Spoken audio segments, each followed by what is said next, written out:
Yeah. Trump looks like Trump. he's not in a good state. Yeah. He's not, is he? Because do you think we should bomb? Do you think we should bomb Syria, Luke? This would be a nice short one. Probably not. Yeah. My stance on it is kind of. I've been thinking about this a lot recently. The problem is that I don't think we can even have an ethical discussion about international relations when the moral stance of our country is just so inherently bankrupt. Because of it, you can only really talk about what is and is right for a country to do when you're assuming that country is a moral actor, and our country just isn't a moral actor. Do you understand what I'm saying? I understand what you're saying, Michael. I think the problem is this. It's like, what is the correct stance when imperialism overlaps with humanitarian intervention? Because, I think that obviously if we were a perfect country, then we should bomb some guy who's using chemical weapons. But we can't claim to be a perfect country when we're selling weapons to Saudi Arabia, who are bombing children in Yemen. The issue is that if we bomb Syria, we're not doing it, for them or for the Syrian people. We're doing it for, nefarious reasons. Exactly, and I just don't know. So that's why I just check out. I don't even care anymore. I'm apathetic. Yeah. Well, Trump might have done it to distract from James Comey's book. Yeah. Which obviously is a possibility. But yeah, there you go. That's Syria, Civil War. Huh. Captain Syria, Civil War.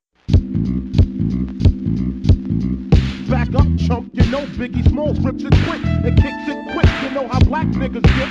With the hoods, fatigues, with the boots, with trees. Flipping trees, making crazy G's. Hitting buckshots at niggas that open spots on the avenue. Take my loot and I'm bagging. Pimping hoes that drive Volvos and rodeos. Flash the roll, make them wet in they pantyhose. Damn, a nigga style is unorthodox. Grip the Glock when I walk down the crowded block. Just in case a nigga wanna act out, I just black out and blow the motherfucking back out. That's a real nigga for you.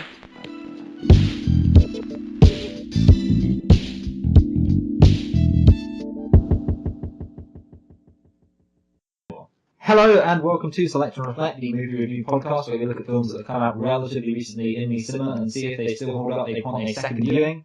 This week we are continuing our Marpril spectacular review of the Marvies. And we're looking at Marvin, Marv America, Civ Marv. Yeah, Captain America Civil War. That's what I said. Yes. And I am Michael, and I'm joined by my co-host, Luke, who will now tell us a bit about this film. Yes, so Captain America Civil War. It's a 2016 American superhero film based on the character Captain America. It's a sequel to 2011's Captain America the First Avenger and 2014's Captain America the Winter Soldier. And it is the 13th film in the Marvel Cinematic Universe. Directed by Anthony Russo and Joe Russo, produced by Kevin Feige, stars and stars a lot of people. Chris Evans, Robert Downey Jr., Scarlett Johansson, Sebastian Stan, Anthony Mackie, Don Cheadle, Jeremy Renner, Chadwick Boseman, Paul Bettany, Elizabeth Olsen, Paul Rudd, Emily Van Camp, Tom Holland, Frank Grillo, William Hurt, and Daniel Bruhl. William Hurt? A lot of names there. Yes. I'm not looking forward to doing the Infinity Wars cast listing. I think that list will be really long. Yeah, really long. So release date April the 12th, May the 6th, 2016 in the United States. And yeah, what about the budget, Michael? I think that the budget was, so I'm trying to remember what it was. So it was 180 for Thor Ragnarok. Which I got exactly right. Yeah. Didn't even want to bring it up again. But I'm assuming this will be I'm just thinking this should be bigger, even though I'm just thinking it should be bigger because it feels like a bigger film. Even though I think Thor was more produced, so I'm going to go for 200 million. It's quite a bit higher than that. It's 250. It's probably. 250, yeah. I didn't realize they had 5 Robert Downey Jr.'s in this film. So, 250 million budget. How much money did it make at the box office? Well, this time it did make over $1 billion. In fact, it made 1.1 billion. No, it made 1.4 billion. No, you were right, 1.1. But could you be more specific? Okay, 1.16 billion. It's 1.153. So not too far off there. Happy with that. Yeah, that's a good performance there, Michael. Well done, me. Yeah. Well done, China. Yes, well done, China.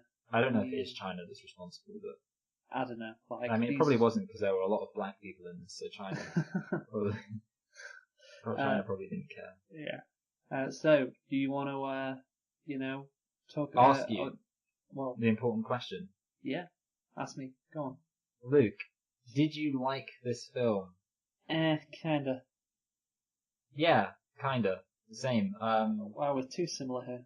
I know, well, see, I feel like it's kind of our responses have got less enthusiastic as we've been doing this, as we've done the Marvel films, and you would almost think that we are getting tired in real time. Like, the process of getting increasingly tired from 2008 to 2016, well, actually, I guess 2017 for Ragnarok too, is being squished into a 1-month period of us reviewing these films and just getting increasingly... But I don't think that I am just tired of the films at this point. I do think that I am more about this film than I was about the previous two. But maybe it's just that I'm so bored of them. Yeah, maybe. Nah, I stay objective all the time. Always. Yeah. I mean, watching this movie for a second time, I wasn't looking forward to it, and I don't know. We'll go into the detail of the movie, obviously, but maybe you were just bored of Marvel movies. Yeah, I think during the Avengers podcast next week, we're going to have a nap time. Oh god. Anyway, it's going to be a challenge. But no matter how much we loved a film, we still have nitpicks, don't we, Luke? So we always have nitpicks. How many nitpicks did you have? I had 3. Well, you know what, Luke? You know how sometimes there's cops are trying to get their quotas? Yeah. I felt like I needed to get my quotas up, so I was just... It was like I was just pulling people over for everything. And I only got 6, to be honest, but and some of them I don't really... I was expecting you to get 16. Yeah, just... Because I bet you could find about 16. Yeah, you probably could. I mean, I don't know. Sometimes I do consider just watching a CinemaSins episode on one of the films we do, and literally just reeling off all of theirs, because they have 1 billion. My sin counter for this film was 500. Yes. Classic CinemaSins. Classic CinemaSins. Great channel. Best channel. The most robust reviews. Okay, so since I had the least nitpicks, I'll go first. Fewest. I think that's how it normally works. So, fewest, sorry. 11 Wakandans were killed in Nigeria. And that's obviously what sparks the whole Sokovia Accord thing with the Wakandan president, or king, sorry, speaking to the United Nations. And I was just really, you're in Nigeria, and the 11 people that you kill are Wakandans. What are the odds of that? I mean, they couldn't, I guess, have the first part of the movie or the first action scene set in Wakanda, because as we know from Black Panther, Wakanda is a very different place to what it is perceived to be. So I think it'd be hard to set it in Wakanda. So I get setting it in Nigeria. But yeah, I just find it, I don't know how they could have worked around it, but you just happen to kill 11 people of the nationality who've got a superhero in Black Panther living, who's the prince of that country. Do you know where Wakanda is in Africa? Yeah, it's meant to be in Middle West Africa near Uganda. I thought it was okay. I'm close. I thought it was in the Congo. That was just my guess. I'm really wondering because there are several East countries. Africa. I said West, I meant East. Yeah, to be honest, you are wrong, but I didn't even bother. I'm gonna look up because there are lots of fake countries in Marvel films, and I'm wondering where they all are. Well, there's 2. There's Sokovia, which I imagine is near Slovakia. Yeah. Eastern Europe. That's pretty obvious. And then there's Wakanda, which is takes territory, I'd imagine, from like Uganda, like I said. Yeah. And There is one more, but it's not in the Marvel Cinematic Universe. You know Doctor Doom in Yes. Fantastic Four? He is, at least in the comics. I actually don't think I've seen any of the Fantastic Four films. I may have seen the first one, like when I was really young and I've forgotten about it. But yeah, he's in charge of a country. I'm actually, okay.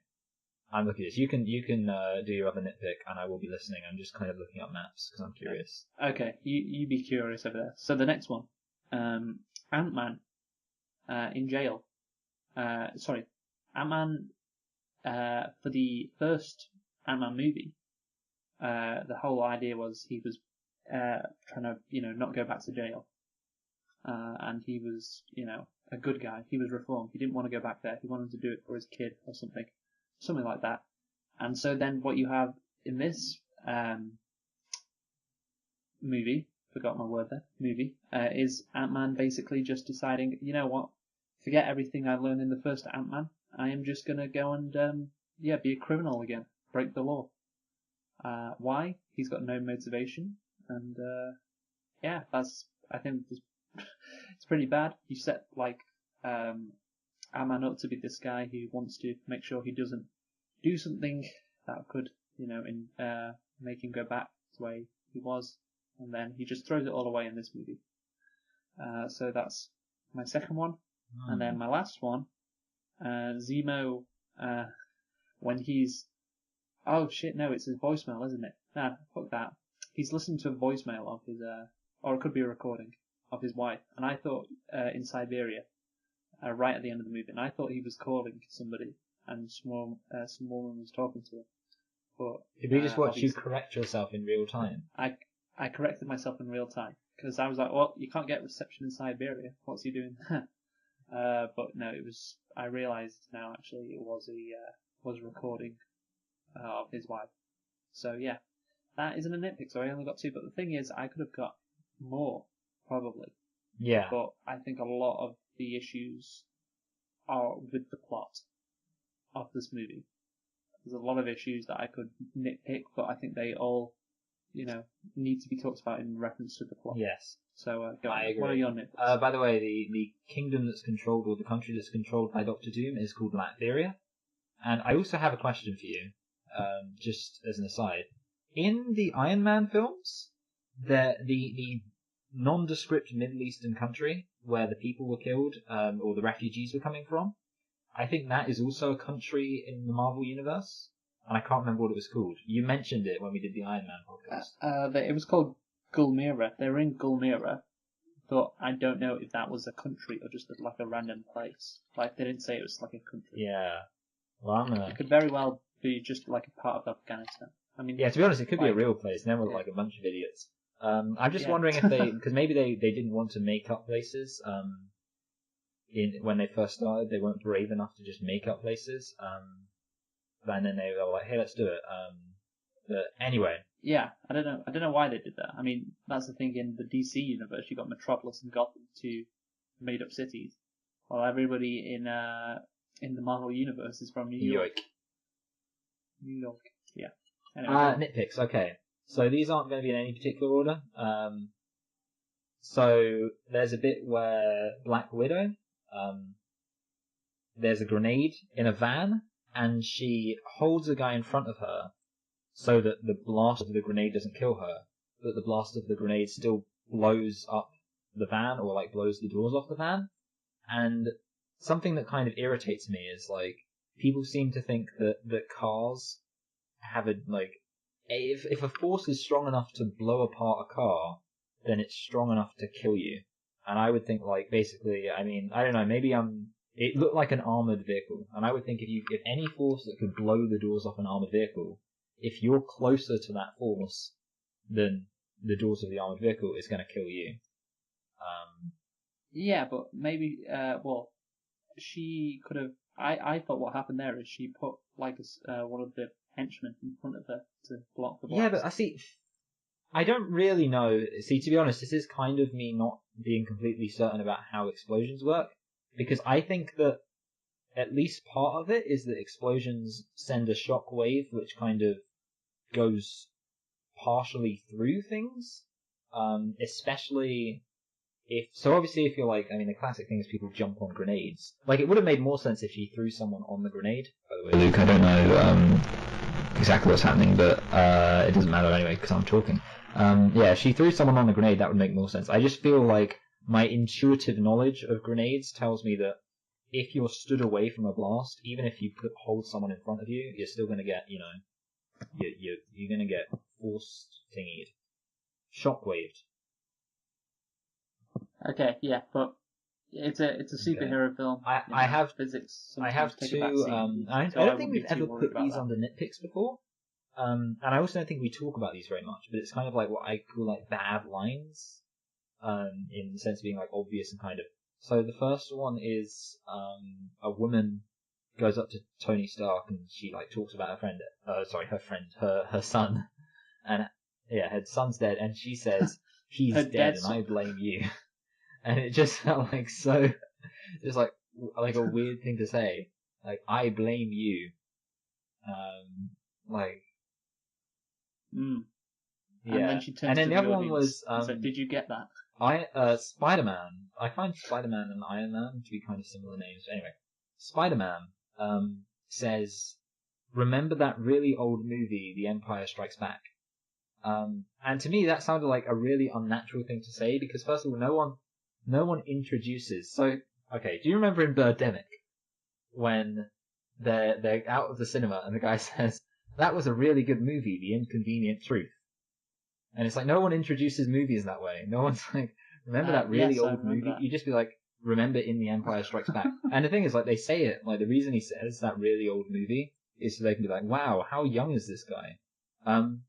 Which is kind of weird in a way, because I feel like a lot of the Avengers are in, like, their 30s. I mean, that's how old they look. And I assume these films are set in the modern day. Maybe they're not in their 30s, maybe I'm like, but they don't look that old. So I'm kind of thinking, like, to be honest, I mean, objectively, Empire Strikes Back is quite old anyway, isn't it, Luke? Wouldn't you agree? But yeah, I just think it was a bit silly, like, on the nose line. It is, yeah. And then, yeah, it was very on the nose. I think I'm gonna do... I noticed the Audis again. I just wanted to say that, because I mentioned with the Iron Man one, that there were Audi, and this time I was like, it's Audis again! They're everywhere. And... this one, I hate the fact that Spider-Man develops the webbing himself. It's one of the things that I really like about the Sam Raimi thing is that the webbing, the ability to produce webs, comes with the mutation, which makes so much more sense. Like, it makes, like, oh, look, it's Spider-Man, he can produce webs. Can he produce webs because of the genetically modified spider that, mutated his genes? No, he just happened to develop a never before heard of new, web delivery system and webbing material, because he happens to be a super genius who happened to get bitten by a spider. Like, you can. Yeah, I agree. I really like the fact that because you can do it two ways. You can have it so like he's completely, it's all artificial. So if you wanted to make it so it's like his super suit, the same way Iron Man works, his super suit gives him the powers of a Spider-Man. So it's like, his super suit helps him stick to walls and things like that. And his webbing is electronic. Then I can be like, okay, that's fine. That way it's, it's all electronic. And you can do it the other way where it's all genetic mutation and things like that. But you can't do a half and half where it's like, oh, he happens to be, yeah. So I just find it stupid. And they did that in The Amazing Spider-Man 2. And I just think, yeah, I don't know. Like, I mean, it's more comic book accurate, but who wants that? Comic books are dumb. And then last one, so, I actually don't remember the name of this character, but the bad guy in the film, who looks a bit like... See, I'm going to say this and you're going to disagree. I thought he looked weirdly like the kid who takes pictures all the time in American Beauty. Yeah. Anyway, so he's like interrogating this guy who's kind of got his... Zeno. By the way, he's called Zemo. Okay, thank you. No, Zemo. Yeah. Good. Yeah, like Good job. like Nemo, but Zemo. He's interrogating this guy, and he's got his he's hanging him upside down in a sink, and he's running the water, and he's like. Oh, I know what you're gonna do for this. You can tell already, like it already looks as if his mouth, because obviously he's upside down, so you can already see that his mouth is kind of above the rim of the sink. Like, it already looks like that. But even if it wasn't, he could so easily just kind of, like, tilt his head up. Like, his head is basically barely in the sink. And obviously, eventually, you know, what happens is, because the whole thing is the sink's filling up with water, and he's going to suffocate, but the water's going to start overflowing from the sink, and all he has to do is tilt his head forward, and he can breathe. And the guy just leaves him, and I guess we're supposed to assume that he drowns. But it's like, no. He wouldn't drown, because he would just, you know, move his head, like, I don't know. Did he ever... Yeah. Have you ever... Yeah. Maybe his neck was fixed in place. I don't know. Seems a I pretty assumed convoluted he was way going to as get well waterboarded. try and Like, I kill guess man. waterboarding's like a Like, tying him sensitive upside topic down. for a Marvel film. Like, people will get upset about it. I Yeah. don't know. Just tie him up. I and just say, think "I'll people shoot need you to be if you don't inventive tell me." nowadays. Have you ever seen in Saw 5 when Strom is his head is in a box, and the box is slowly filling up with water, so that he'll suffocate? And what he does is this is actually one of the more clever moments in a Saw film, in an already very clever film. He takes a ballpoint pen, and he kind of like unscrews it, so he's got a hole in it, and he stabs himself in the throat, and then he breathes through the ballpoint pen that's stuck in his throat. How cool is that? Very cool. Anyway, that's Very all my cool. nitpicks. So I guess now we'll move into the plot. Well, the first thing is the setup for the plot, which you can talk about, because you wrote it down. I mean, I could also talk about it. Yeah, I can You talk were about the one who brought it up. Yes. That's why I'll do it. Yeah. Yes. So, obviously, Civil War is the name of this movie. It's a battle between Captain America and Iron Man, loosely based on the comic version of this, which came out, I think, like 10 years ago or something like that. So basically, the setup is that Sokovia, well, people are pissed about Sokovia, and the Avengers saved the world in Sokovia, but obviously they created the threat with Ultron. And they also killed a lot of people, apparently, in Sokovia, including Zemo's family. So this is not good, and therefore the Sokovia Accords are invented to try and curb the Avengers' power, to try and give them some superiors, somebody to answer for if things go wrong. And here's the thing, they kind of, well, I don't want to say stole. This movie came out in 2016. Another movie that came out in 2016 was Batman vs Superman. And The best film ever. and both these movies try to deal with the real world consequences of superheroes. Marvel had not done it up until this point, and like this was DC's like third movie. So they obviously, remember they said it was like a smarter superhero film. You know, you needed to be intelligent to get it. This sounds like exactly like that Rick and Morty meme.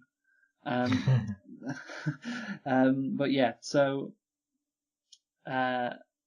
Marvel's superheroes have to finally.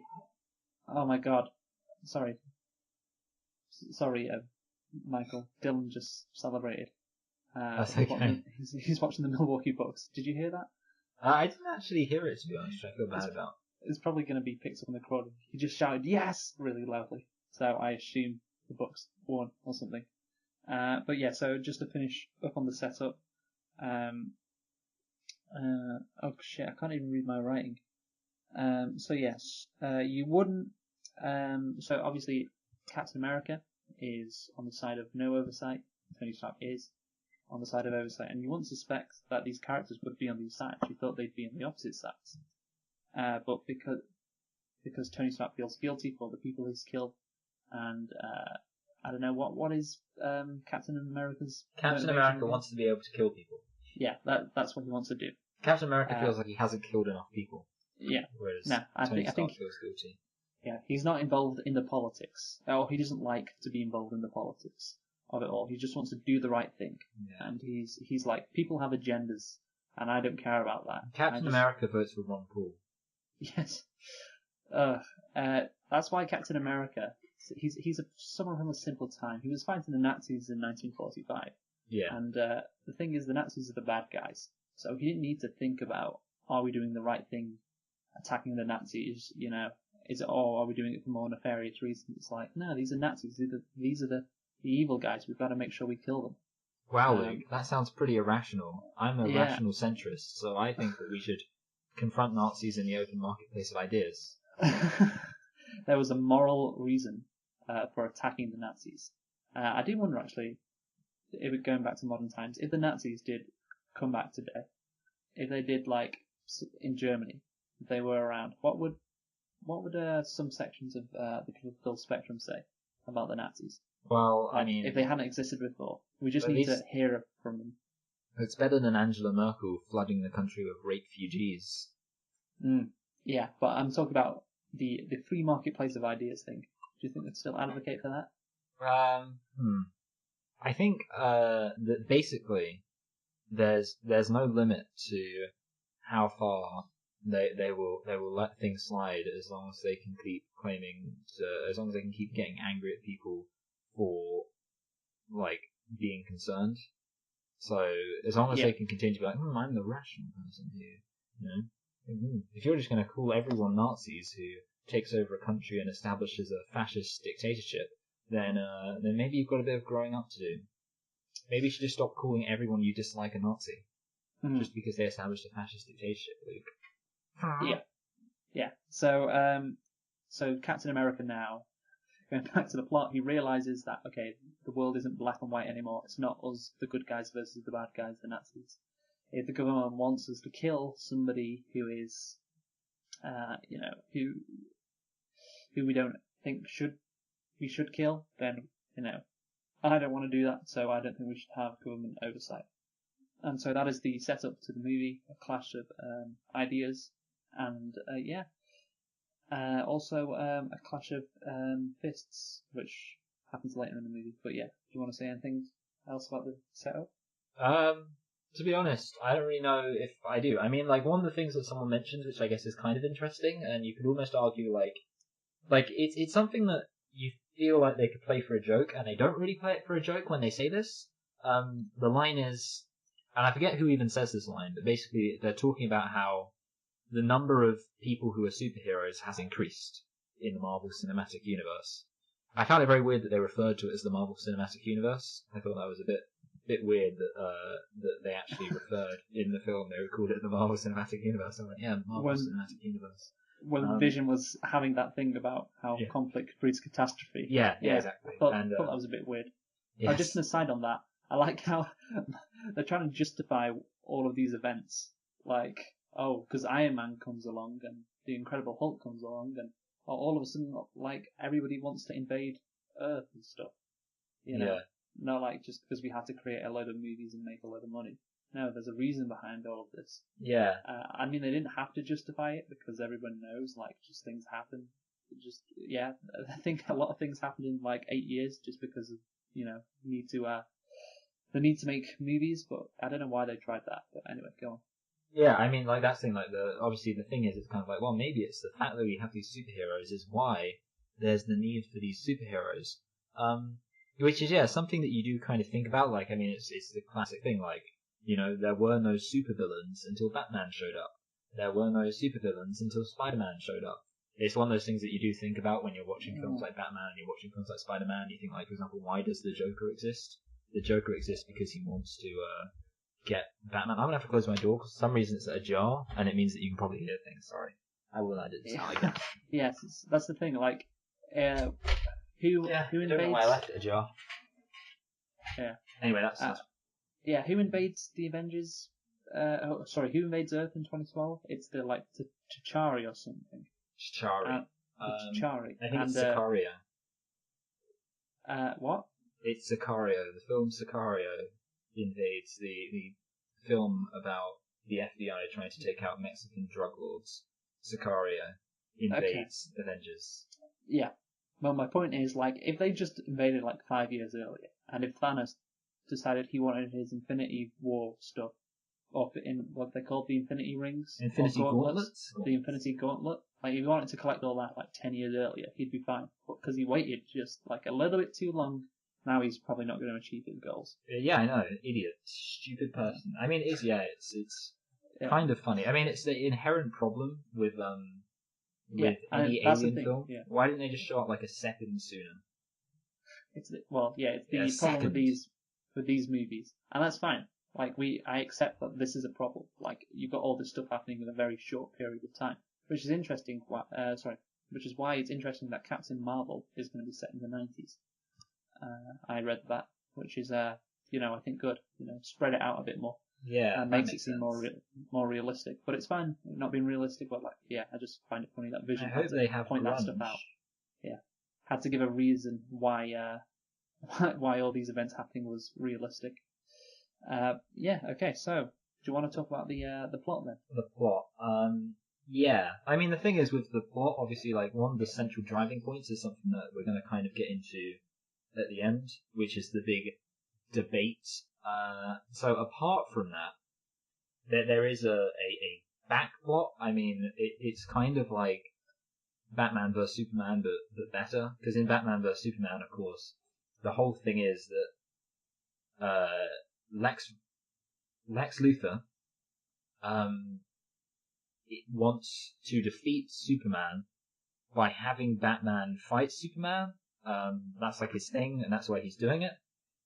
In this film, so the point is that there is a villain. It's not just about the two superheroes fighting each other. There is a malevolent force at work. And in this film, of course, there is also a malevolent force, Zemo, who wants to kill the Avengers because his family was killed in Sokovia. And the way he decides to kill the Avengers is by, see, the thing is, it seems as if the whole Sokovia Accords, that wasn't him. He didn't make that happen, did he? He just kind of exacerbated it. No, yeah. So the thing is, he's looking to frame Bucky. Yeah, that's a plot hole that I guess since you brought it up, we'll talk about it now. So Zemo, firstly, he has a weird motivation. The fact that he'd blame the Avengers. Yeah, that is dumb. Rather than Ultron. Rather than Ultron. I guess the Avengers created Ultron, but I don't know if he knows that. Maybe he does. But yeah, I mean, the Avengers, they try to save the day.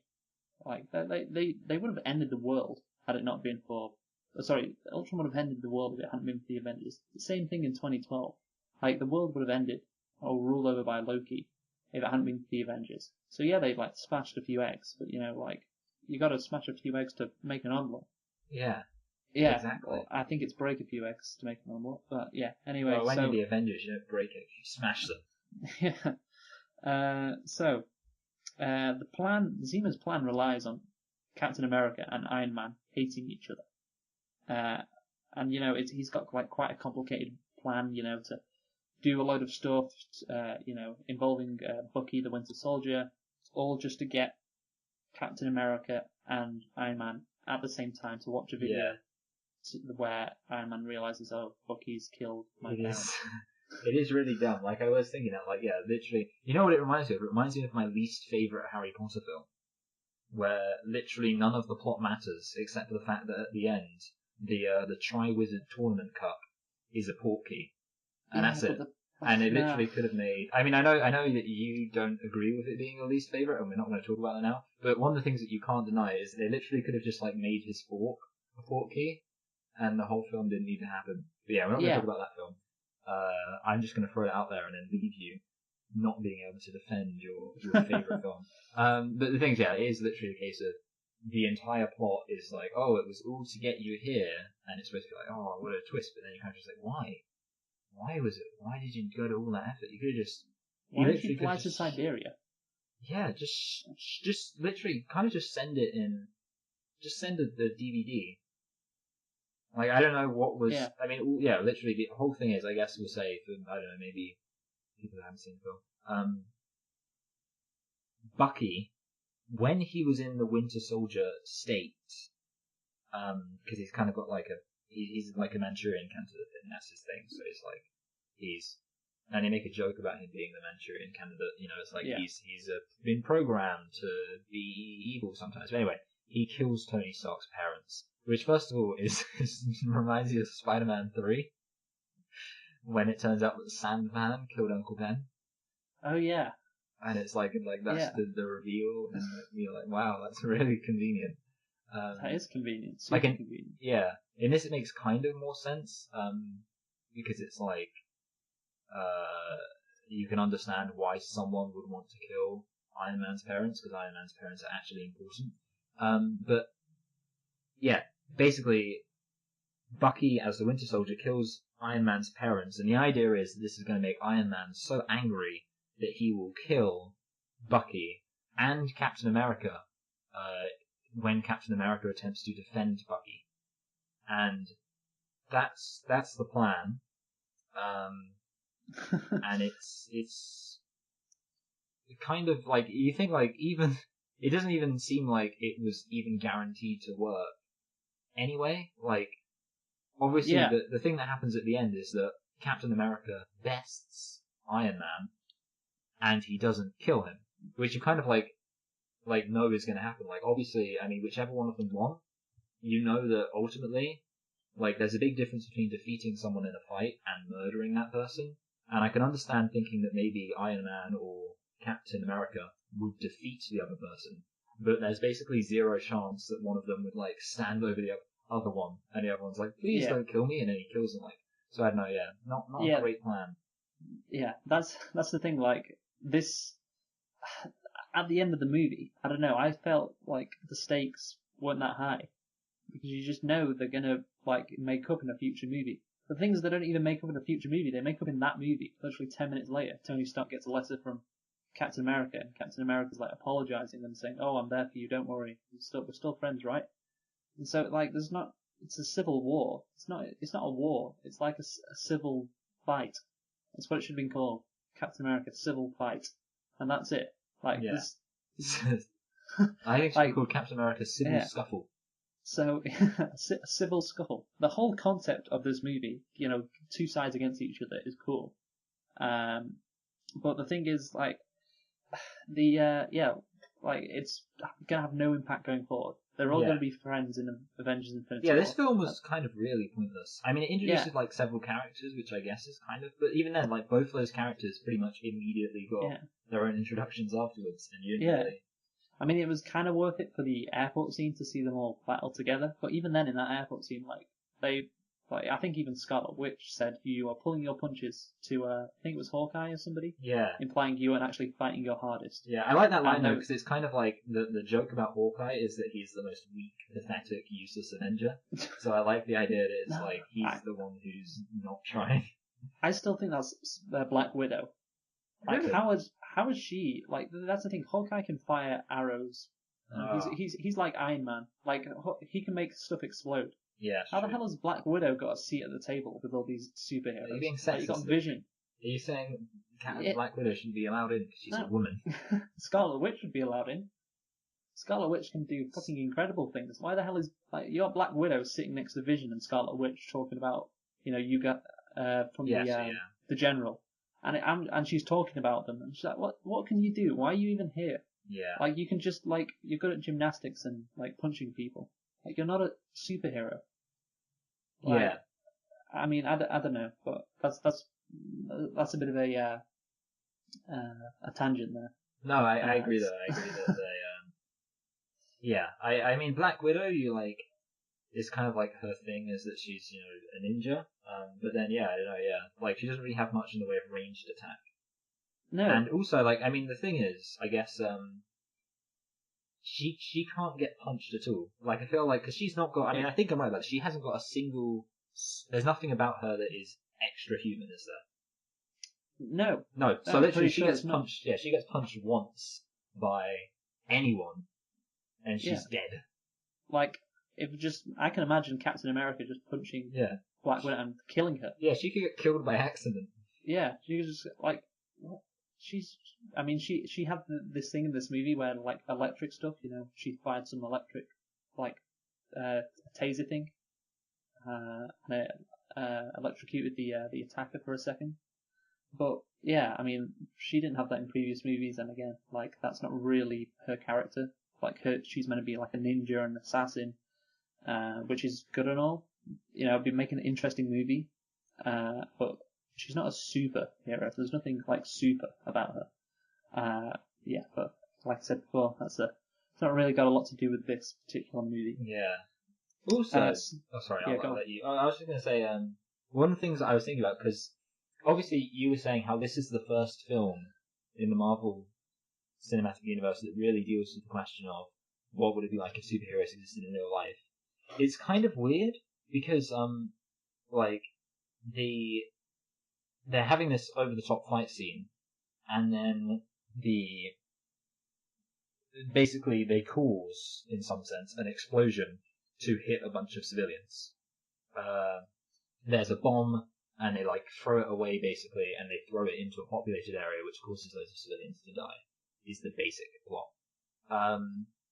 And they look horrified, and you think it's kind of a small thing for this to be the moment where they're what's happened? But also it's kind of when you compare it to Man of Steel, and you think how in Man of Steel it's just that times a billion, and no one cares.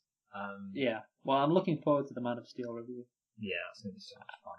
That's gonna be so much fun. Yeah, but I don't know what about 2016 it was that made superhero movies decide, no, we got to make sure that we consider the politics of being a superhero. Yeah, what was it about 2016 that made people think about politics? I don't know. What could it be?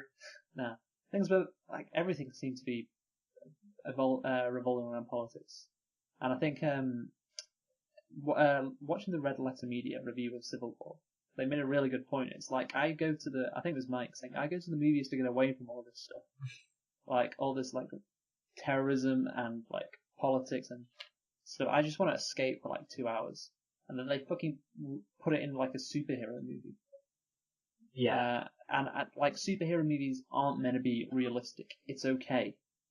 That's fine. Vision, a character like Vision is so crazy it's so crazy to put him in the real world. Imagine if this all-powerful being existed in the real world, what would we do? Yeah. It's just such a ridiculous thing to try and think about. Yeah. So, I don't really know what the obsession is with doing this, or obsession was in 2016. Well, I want to go back to kind of tone, because, back to it, because it's kind of, you made me think about tone a bit, because one of the things is, in Iron Man 2, which I didn't hate, I definitely don't think it's as good as Iron Man 1, and it's probably, I don't know, I mean, I'd say it's probably not the worst Marvel film ever made, although I don't know that doesn't really matter. The important thing is that Iron Man 2, one of the things that's happening in it is that Iron Man is being confronted with these kind of bureaucratic government people who are saying things like, do you own a specialized weapon, blah, blah, blah, blah, blah. And the thing is, that makes sense within the context of Iron Man. When you watch Iron Man 1, and then you watch Iron Man 2, and you see in Iron Man 2, him coming before a committee. There's basically, a bunch of government people in there saying, we want to know what makes you think you're authorized to do this. We want to know, exactly how you're going to use your abilities, things like that. All of that makes sense in the context of Iron Man, because Iron Man is a guy who, fights terrorists. He's a weapons manufacturer. All that stuff kind of builds into this real world scenario. And one of the things that I was kind of thinking is when I was watching the first half of this film, I thought this film feels more like James Bond than, so compare it to Thor Ragnarok. This film feels more like James Bond, and it feels like a fun superhero film. And because you have basically Captain America, Black Widow, all these people, they're basically kind of just ninjas, like James Bond is. Like Daniel Craig's James Bond running around punching people. And it's all very kind of serious, and so the government's government, bad guy, punch. And then suddenly it reaches the airport scene, and then it's Marvel, and then it's Thor Ragnarok again, suddenly, because it's hey, let's have some quirky dialogue, and then that happens for a little while, and then it's oh no, now we've got to get here, and then it's with James Bond again. Yeah. So the tone is kind of weird, especially the airport scene. Like I said before, I think it's it's the best scene in the movie. It's where there's a lot of fun, a lot of good stuff happening, a lot of excitement. But again, like it kind of undermines the concept of civil war. Like, Yeah. that wasn't a war right there, and I mean, I don't know. Maybe if they made it more serious, it would be better, like the battle between them. Yeah. But yeah, like it's at the end of the day, it doesn't really matter. The whole airport scene. Like, why does Iron Man go and recruit Spider-Man to fight in this battle? To set up Spider-Man. Yeah, I know, but in the context of the movie, Michael, why does he do it? Because he makes funny jokes. Yeah, but Because Deadpool. Because Deadpool. When did Deadpool come out? Deadpool came out in February. So yeah, It just came a out couple of February months 14th. before this movie. Yeah. Okay. Yeah. So well, that's the thing. Like, why is he getting Spider-Man? Why? Like, this kid is pretty untested. Yeah. And you're just gonna throw him in against these trained superheroes. It felt like, I don't know, it felt like so much was happening, or like so many people were being introduced in this film. I'm just like, what is this? Wait, what is the point of all this? Like, Yeah. all of this stuff is cool, I guess, but at the end of the day, you have looking at Zemo's plan. It's like, okay, what is the point of all this? Like, what is the point in flying to Siberia and making Captain America and Bucky think that you're gonna unleash these Winter Soldiers upon the world? What's the point in having this airport scene? Although it is pretty nice, pretty neat to see. Why is Spider-Man there? What's the point of him being there? What's the point of Scarlet Witch being there? What's the point of Vision? Well, he's there because Scarlet Witch is there. So what's the point of all this? And I think that's why I couldn't get invested in this movie as perhaps, maybe I was expecting to. Yeah, I agree.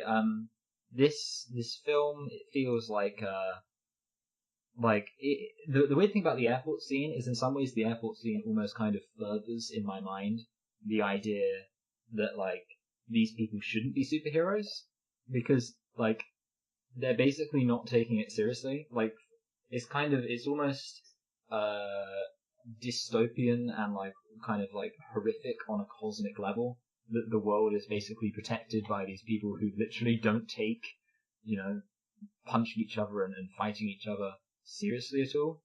And yeah, like it's not like that it's just fun to them. Like, imagine how terrifying it would be to live in a world where it's like people are constantly being attacked, and it's like, hey, what are the superheroes doing? Oh, they're having a fight, but it's all in good fun. It's all okay. It's all in good fun. I just be watching the news in horror, like, oh my god, these are the people who are like we're relying on to protect us, and they're literally just having a fight for fun. Yeah, God help us all. Yeah, it's terrifying. Like, I mean, here's the weird thing. Batman vs Superman had something that made sense in it that this film didn't. Lex Luthor's plan made more sense because I mean, yeah, not the way because he carried it out. He had his contingency of Doomsday.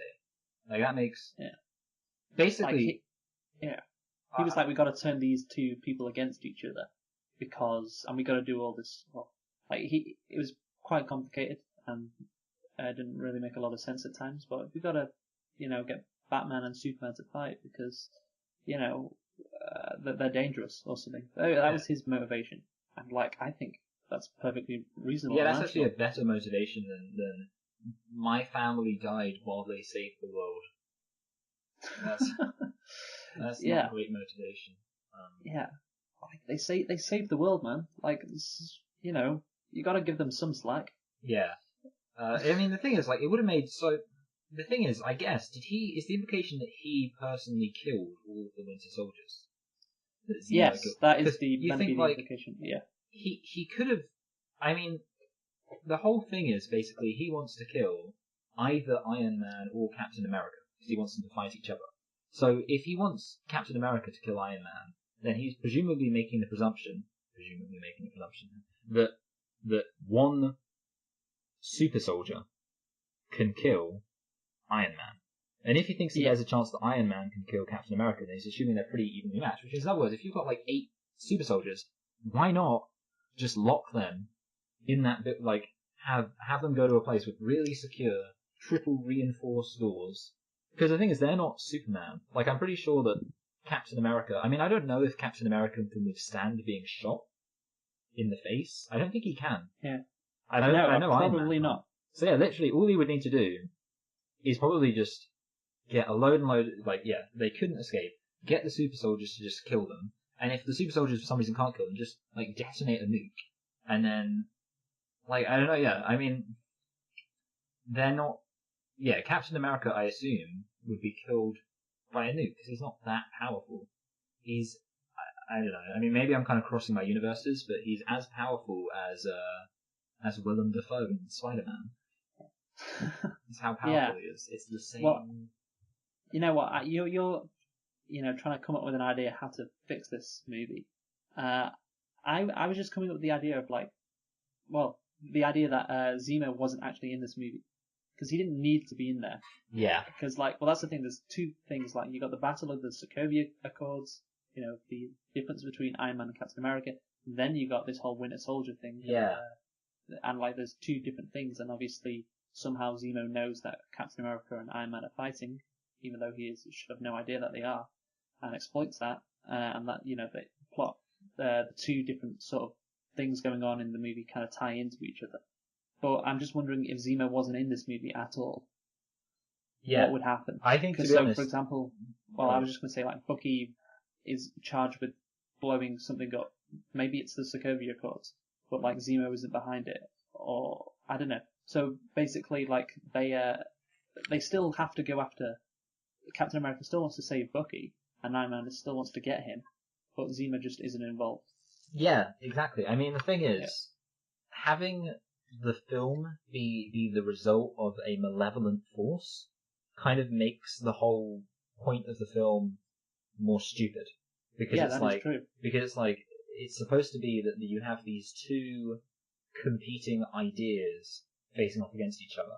And then the twist not is just that, this guy. It's not the two, it's just this guy who's tricking everyone into fighting each other. And it's kind of like, it's like if it was revealed that the 2016 general election was controlled by Putin. Can you imagine that? Yeah. No, I get your point. Like, the battle between Captain America and Iron Man loses its weight when you realize that Zemo has just been, like, trying to get them to fight. Yeah. Because it's like, oh, right, he's, like, normally, this wouldn't happen. Yeah. This isn't... It's not organic. Yeah, it's not organic, exactly. It's just something that somebody's managed to manufacture. And that kind of takes the edge off the fight. Yeah. Because, like, you imagine, no, they actually don't dislike each other. If this was all explained to them, it'll be okay.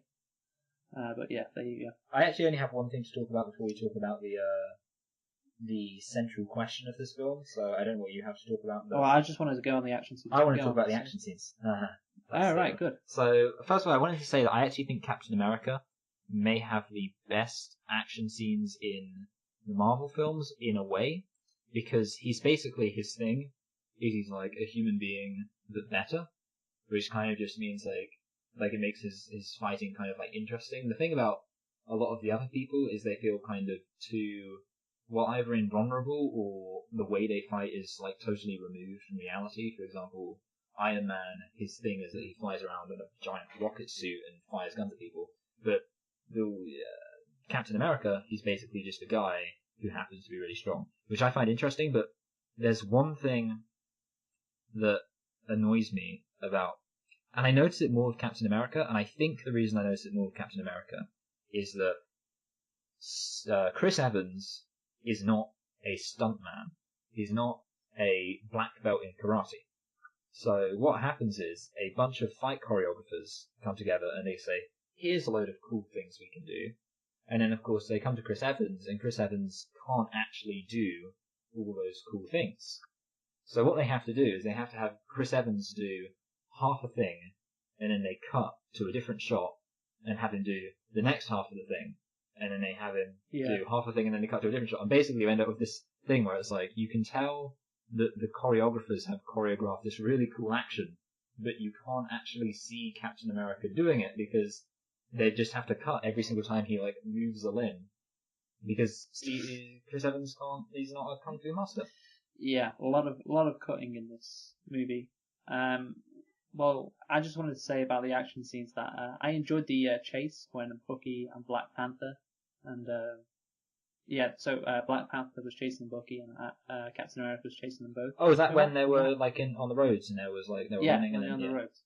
that was Yeah, good. I thought that was nice. As we said, the airport scene had some good moments, particularly involving Spider-Man.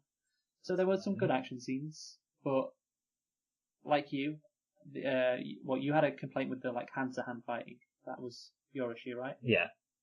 Yeah. So I had a very similar issue, and I'm gonna bring up everyone's favorite superhero, or definitely ours, Scarlet Witch. Black Widow. I got them confused. Yeah. Damn it. Yeah, like they both have very similar names if you think about it. Yeah. They've both got a colour and then something that starts with W. Yeah, WI.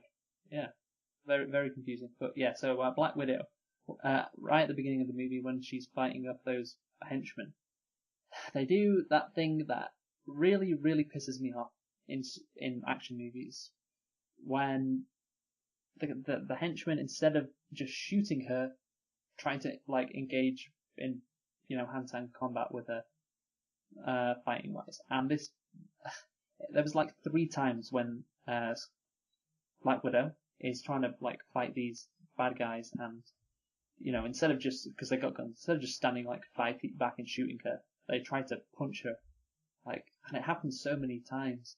And it's just so annoying, and it just completely removes any tension from the action scenes because this is all set up. We all know what's going to happen. There's no point in watching this. And even when Captain America is breaking Bucky out in Bucharest, and the German special forces are knocking on his door, even then you had a situation where like these German special forces who were told to shoot on sight weren't shooting. They weren't shooting until Captain America had his shield up to deflect the bullets. Then they could shoot. But when like Bucky's like 6 feet away from them and they can easily shoot Bucky, instead they just go in and try to punch him, try to overpower him with their hand-to-hand skills. And that's the thing. Like in these movies, obviously you can't kill the hero. These like henchmen or special forces are just meant to be like tossed away easily. They're not meant to be a threat. But that's the problem. You can go the other route, which is the Lara Croft thing, where they're all. Remember that scene in Lara Croft, Tomb Raider, where they're all shooting at her and they just miss her. Yeah. Like, yeah, so she doesn't even get a scratch on her. It happens in Resident Evil a lot too. Yeah, it's like, God, like, can you just make these action scenes better? Yeah, I think the basic thing. I mean, it doesn't make sense that I always did it too. It doesn't make sense that Black Widow doesn't have guns. Yeah, why not have like a couple of pistols? I'm also just gonna say it doesn't really make sense that Hawkeye doesn't have guns. Like, what benefit does a bow and arrow have over a gun? Like, none. Basically. I mean, explosives. Yeah, but you could have. Okay, so I don't think you've seen this film, but in Dredd, their weapon, it has like different functions, so it can be like a stunner or a machine gun or like all these different things, and it's like one weapon. And I would think, okay, that in a universe where you have superhero suits that can fly around, things like that, it wouldn't be that difficult to develop kind of a hybrid gun that can do as many things, especially things he has to carry around all those arrows with him. My question is, what if someone just punches him right in the quiver, and his explosive arrows blow up? We're really exposing how bad some of these superheroes actually are. These superheroes suck. I hate them. I could imagine Scarlet Witch. Sorry, not Scarlet. Fuck, I did it again. I can do it now. Black Widow and Hawkeye going up against Thanos. Imagine that. It's not going to end well for them, is it? It would be the worst thing. Yeah, I mean, it's annoying because in a way, one of the other things I like to complain about how Avengers as a concept ruins superheroes. Yeah, so the problem is that the thing that they're going up against has to become bigger because there's more of them, which means that it can't just be like, it has to be an organized military force they're up against and things like that. And obviously, for example, Hawkeye would make sense as like a kick-ass character. So obviously Kick-Ass, his thing is he says, hey, I want to be a superhero, and then he becomes a superhero. If you had a guy, let's say, who his thing was that he was the best archer at his archery class in school, and he decided, hey, I'm really good at archery. That's a relevant combat training. Maybe I'm going to start fighting bank robbers. Then you've got, oh, look, it's a guy who, uses archery to fight bank robbers, and that's his thing. And he's, and that makes sense. And that would be interesting. But then, like, the problem is now he's, like, alongside the Hulk and Captain America and a literal god, Thor. And it's like, suddenly he has to come up against giant cosmic alien monster. And, like, Scarlet Widow. Oh. Scarlet Widow. Black Widow. I mean, basically, she's Hit Girl from Kick-Ass. Like, Hit Girl's thing is that she's a gymnast, and she decides to use her gymnast skills to become a crime fighter, basically. And Nick Cage is her dad, so, Nick Cage is your dad, you've got a lot to live up to. So, yeah, I don't know, like, Kick-Ass, I get that it's not, some people don't like it, I think it's fine. The thing I like about Kick-Ass is that it makes sense that, like, if you're going to be a superhero, then you're probably... Know your limits. Yeah, know your limits. Don't go running around with Hulk and Thor. If everyone reached for the stars, there'd be nobody left on the ground. Yeah, exactly. Yeah. That's beautiful, Luke. Yeah. Stole that off Family Guy, but yeah. Really? Yeah. That's how embarrassing when, for you. When Brian thinks he's going to die, get surgery, and he says something like that to Meg. It's like, everybody tells you to reach for the stars, but, if everybody reached for the stars, there'd be nobody back on Earth. That's like his, that's like one of Family Guy's sentimental moments. Yeah, and then he tells Chris... Did someone come in to go, poop? And then, after that, he says to Chris, Chris, people may tell you can't do stuff, but I say they should go to hell. You reach for the stars, buddy. So that's the joke. My favourite scene is where, when Brian dies and they're at the vets, Peter is sat there and next to him there's a headless chicken. And Peter says, shouldn't you be running around? And it's like, okay, so you've got Brian gets hit by a bus and then, or a car or something. Yeah, it's a car. And then after that they go and see him die in his hospital room. And in between that, Peter sees a headless chicken and he goes, shouldn't you be running around? And it's just... it's fine. It's Family Guy. It's not meant to be serious. Similar to Captain America Civil War, it's not meant to be serious, even though they kind of build it as something serious. I think Seth MacFarlane should direct Civil War. Oh, I think Seth MacFarlane should direct everything, and he should cast himself as a perfect guy who... The thing is, if Seth MacFarlane directed Civil War, he would, his character would have Scarlett Johansson as a love interest. Yeah, like, definitely. That's what he'd do. That's what he'd do. And also his character would have to sing, Thanos would be like, the only way that you can defeat me is by singing a Frank Sinatra song. Because Seth MacFarlane loves to sing. Yeah, he performed at the opera on BBC. I remember watching that. His thing. Okay, enough about Seth MacFarlane. Back to what we were really talking about, The Simpsons. South Park. We should get onto the thing that you wanted to talk question. about, which is the central question of the movie. Iron Man or Captain America? You ready? Yeah. Okay. I feel like you can kind of tell what I'm going to say because I might have hinted at it, but Iron Man. Iron Man? Yeah, I'm Iron Man.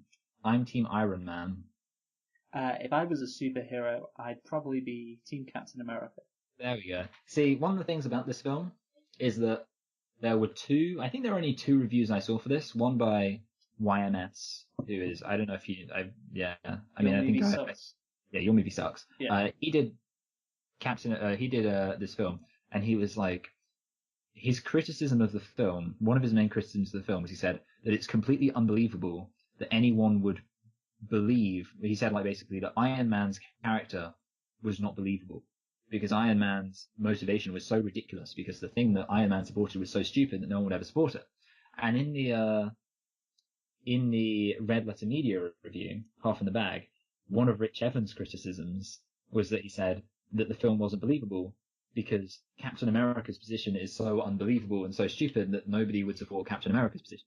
So it is kind of interesting that you had two movie reviewers criticize the film for saying that, X character's motivation was completely unbelievable and it was completely ridiculous. Anyone would believe that. And then they both were talking about different characters. So yeah, I never got I could definitely imagine there being a split.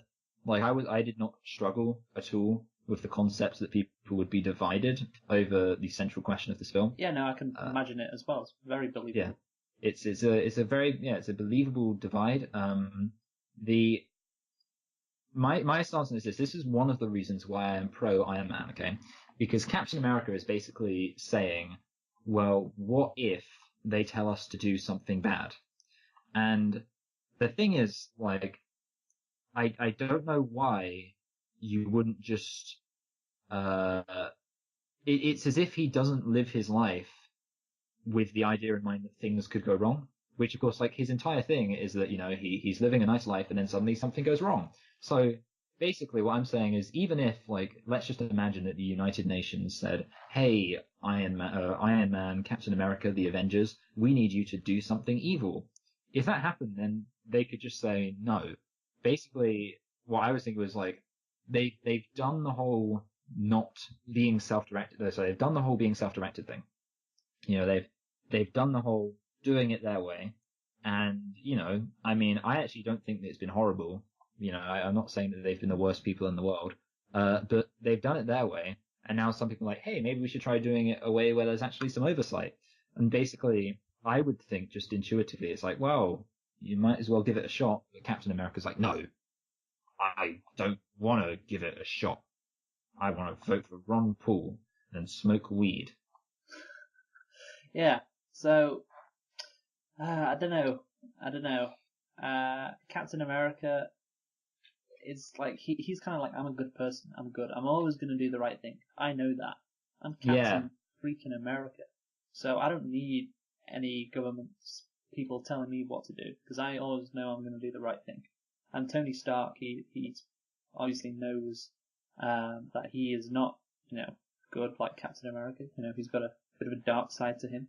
So he's like, you know what, I could end up doing the wrong thing and stuff. Yeah, and I'm not as self-assured as Captain America, so obviously that means I'm going to say, yeah, okay, I'm going to give you some power over me. But because if I was a superhero, I think I would be self-assured. If obviously I did the right thing all the time, like Captain America does. See, I mean, the thing is, I always think, if I was in charge of the government, say, which I guess is kind of because that's a classic, I mean, the government, people talk about checks and balances. And of course, the thing is, if a politician talks about checks and balances, then I think it would be very kind of sleazy to be like, oh, why are you talking about checks and balances? Is it because you're going to do something wrong? If I said, let's imagine, for example, I was elected prime minister and I came up with this new robust constitution that introduces all sorts of, accountability and checks and balances and all this stuff to make sure that my power was limited. And then everyone went, oh, maybe that's because he's a bad person and he doesn't trust himself. And it's kind of I don't know. I mean, Captain America is the essential libertarian, basically. The thing you get with libertarians is it's we believe that no one knows what's better for you than you know what's better for you. And therefore, when the government says that you need to pay for healthcare with your taxes, that's tyranny. Tyranny. It's tyranny. When the government says that you need to have car insurance before you drive on the roads, that's tyranny. Okay, well, Captain America, he's saying he knows what. He's saying that he likes his healthcare plan as it is, and he doesn't need any Obozo care. Okay, I kind of disagree on the fact that Captain America is a libertarian. I get what you're saying, but I think it's just the fact that he's like I said, he's self-assured when it comes to the whole superhero thing. That's the thing. If you're a superhero, it's not just a case of what your ideology is, or it's am I going to do the right thing, the good thing that is good all the time? And that's why I'm kind of Captain America knows that, and Iron Man, it's kind of different, healthcare and stuff, to being a superhero, obviously. So if I was a superhero, I'd be I'm going to do the right thing. I know what I'm doing. I'm confident in myself. And yeah, I don't need anyone to tell me what I'm going to do. And that has come from someone like myself who is not a libertarian. So maybe Captain America holds the same position as me. Yeah, I see. The thing is, basically, I also, I mean, I want it on record. I also think that I would be a pretty good superhero. Maybe not the best superhero because I think I'd probably kind of go mad with power and kill everyone. But you see, I think I'd be pretty definitely good. wouldn't do that, Michael. Oh, well done. Thank you. Done. Well, I just think we need a few checks and balances because I just feel like sometimes just going mad with power and killing everyone. Anyway, but here's the thing, Luke. Okay, so I'm going to bring up a bit of ethical philosophy, seeing as that this has been a relatively short episode, I think. Yeah, I thought it would have been. Are you familiar with an idea called the Republican freedom? No, go on. So it's got nothing to do with the Republican political party. Yeah, yes. The idea is basically that freedom or totalitarianism and kind of the absence of freedom is not an action. So tyranny isn't an action, it's a condition. So basically the standard example would be if you were my slave, say, imagine that there was a contract somewhere that said Luke is my slave and he's my property and whatever, but I let you do everything you wanted to do with your life. Like I never pulled rank, I never did anything, but technically you were my slave. The argument would be that you are inherently unfree because of your position. And kind of my stance on it is that to have a group of people with superpowers enforcing laws and basically having a monopoly on violence. And I guess, are you familiar with Weber's definition of the state? Yeah. Yeah, it's an institution with a monopoly on legitimate use of violence. So for them to basically assume the role of the state, because what they do basically have almost a monopoly on the legitimate use of violence. When you can stop a world-ending supervillain, you have a monopoly on the legitimate use of violence. And for people to have that power and be completely unaccountable, even if you know that they're never going to use that force for evil, you can still say the fact that they have that power or that role as the kind of world police inherently necessitates public accountability. The analogy I would use is the Queen. When people complain, people like me and probably people like you complain that the Queen has some political power, and even if she has no political power, she still has the token of political power because she is the head of the state. Yeah. And she has that power as the head of the state, not based on any merit she's demonstrated, but because of the circumstances of her birth. We say that is inherently unjust, and that is a symbol of, kind of anti-liberalism that cannot be allowed to exist within a liberal democracy. And people say, well, the Queen, she's never going to use that power. She's never going to pull rank. She's always going to be nice. She's always going to be, passive.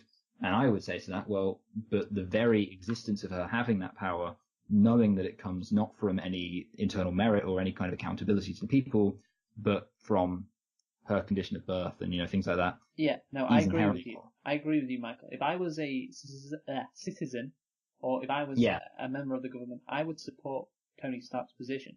Yeah, I agree with you. So basically, I think. But if I was a superhero, I thought that was kind of the question: which side would you be on if you were like in the Avengers group?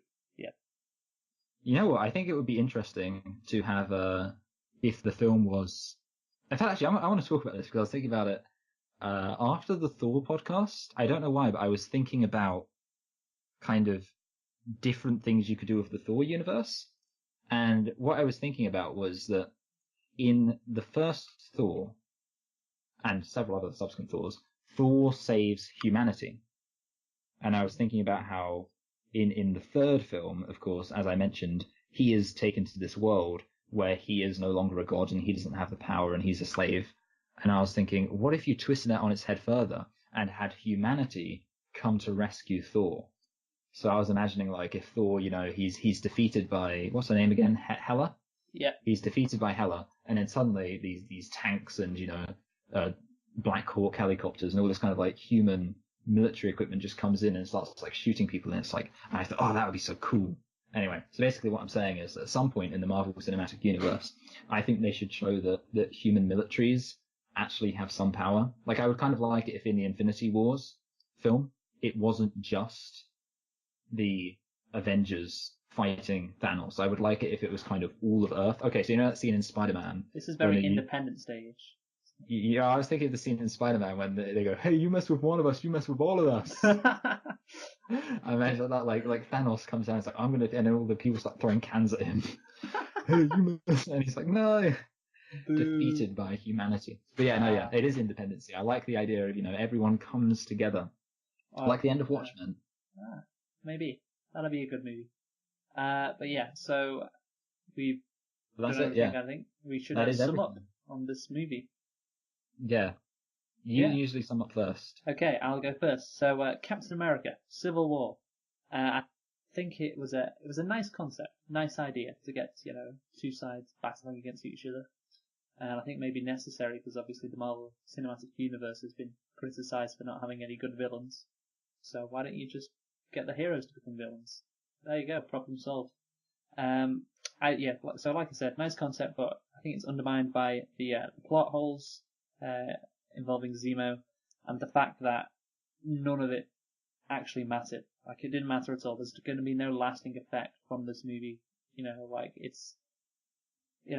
was definitely a lot of hype before this movie, but it's not going to be remembered in terms of when, we look back at the Marvel Cinematic Universe and, Captain America Civil War, do you remember that one? Or when they didn't like each other for like 30 minutes and then they became friends again.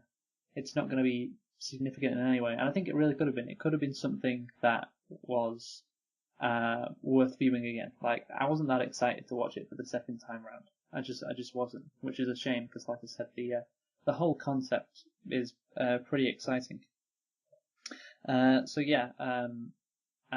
think the plot, like I said before, it's got some issues with it, but I guess you need a plot to get them to fight. You just can't have the airport scene. You need something to build up around it. I am going to give this movie overall a 7 out of 10, which is okay. Yeah, it's not that great. What are you going to give it? So I think this film was. I don't think it was as fun as Thor Ragnarok or Iron Man. No, definitely not. I don't think I actually found it as interesting as Thor Ragnarok or Iron Man. I don't think I was as invested. Well, actually, see, I wasn't that invested in Thor Ragnarok, to be honest. But I wasn't really invested in kind of the plight of the characters. Maybe I would also say that this film also lacked emotion. I think that might be one of my my sustaining criticisms of the Marvel films now. I'm going to it kind of had emotion at the end. Yeah, it had a bit more emotion actually. Yeah, so that is true. But I do think a lot of the time, I don't know, some of these characters, they don't feel like characters to me in a way. Like I mean, the thing is, like, what I like about Batman, because I guess it's because they don't have alter egos. None of these characters have alter egos anymore, apart from Spider-Man. And Spider-Man is interesting because you've got, like, that means because he's got an alter ego, you get to see the character behind the mask. Yeah, that's a good point. But yeah, like Iron Man, he's always Iron Man. Captain America's always Captain America. They're always in business mode.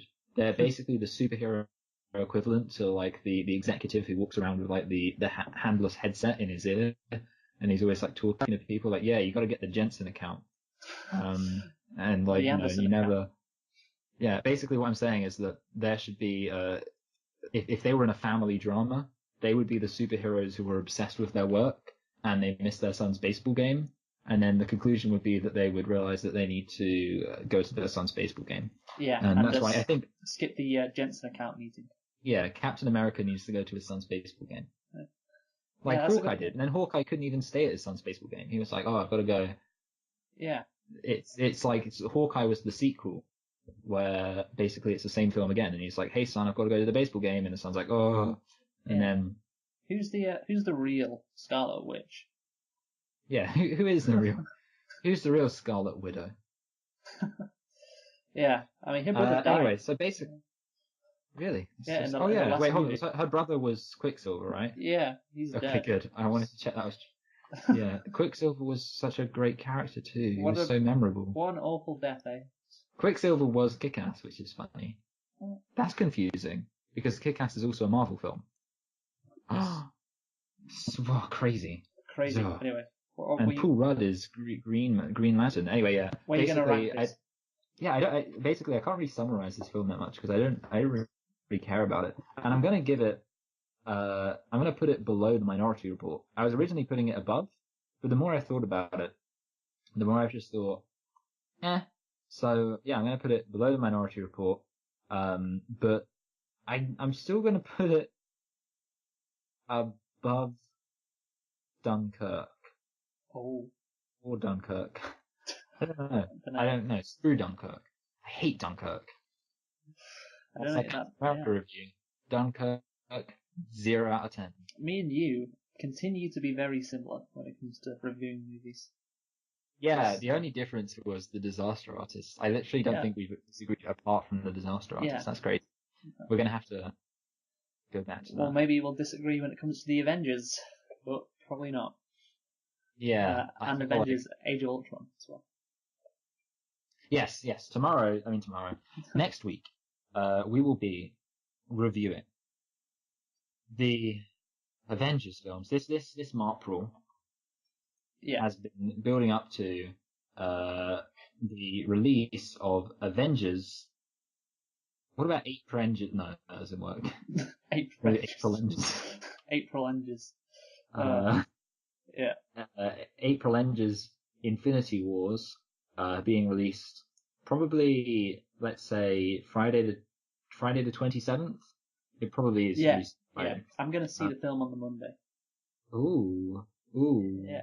We can talk about it afterwards when we're reviewing. I don't know what. Yeah. It's going to be weird going back to like just regular films after talking about these, just having an entire month dedicated to one specific thing. Well, we got Star Wars coming up later. So. Damn you, Disney.